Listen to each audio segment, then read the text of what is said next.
Assalamualaikum teman-teman kelas 5. Bagaimana kabarnya? Ustazah Ana harap kalian dalam keadaan sehat-sehat saja.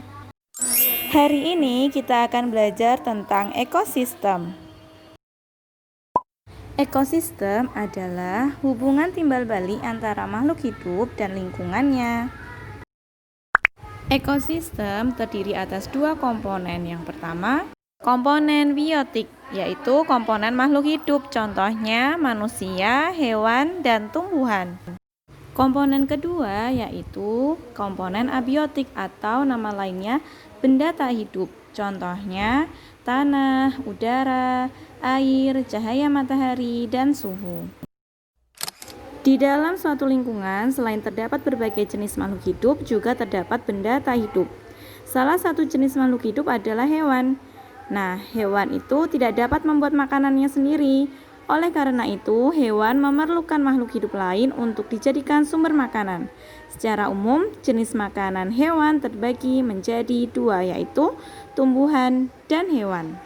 Dalam ekosistem, hewan dapat dikelompokkan berdasarkan jenis makanannya. Berikut pengelompokan hewan berdasarkan jenis makanannya. Yang pertama yaitu hewan herbivora. Hewan herbivora adalah hewan pemakan tumbuhan. Kelompok hewan pemakan tumbuhan bisa daun, batang, buah, dan biji-bijian. Susunan giginya terdiri atas gigi seri untuk memotong makanan dan gigi geraham yang lebar dan kuat untuk mengunyah makanan. Yang kedua adalah hewan karnivora. Hewan karnivora adalah pengelompokan hewan pemakan daging. Pada hewan karnivora memiliki gigi taring atau paruh yang sangat tajam serta kuat untuk mencabik dan merobek daging mangsanya. Yang ketiga adalah hewan omnivora.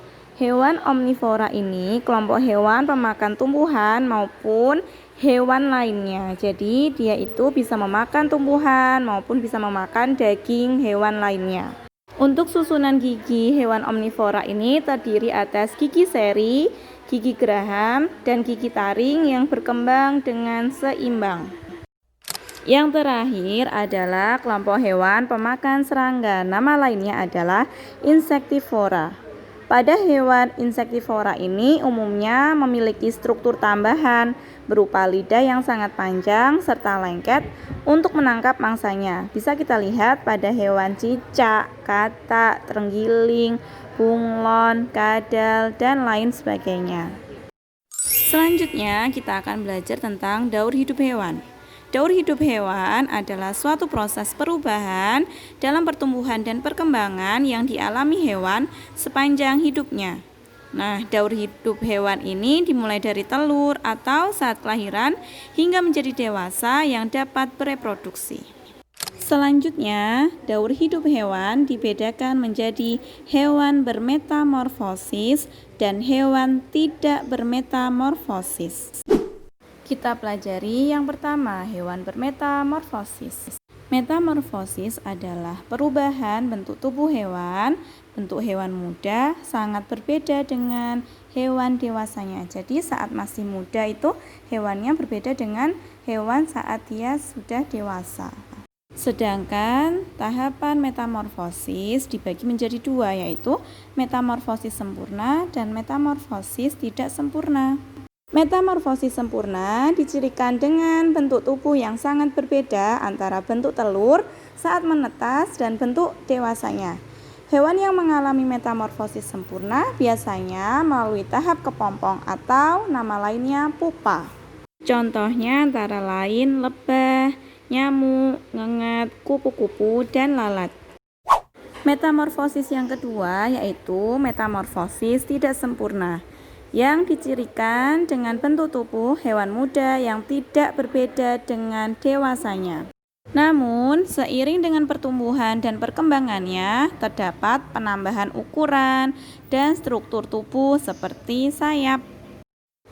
Hewan yang mengalami metamorfosis tidak sempurna tidak melalui tahap kepompong atau pupa, tetapi melalui tahap peralihan yang disebut nimfa.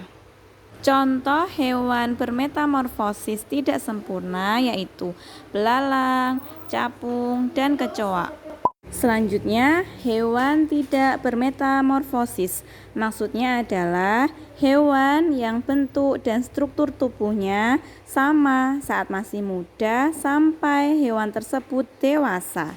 Seperti contoh kucing, ayam, ikan, dan kadal. Nah, sampai di sini dulu ya pertemuan pembelajaran kita hari ini.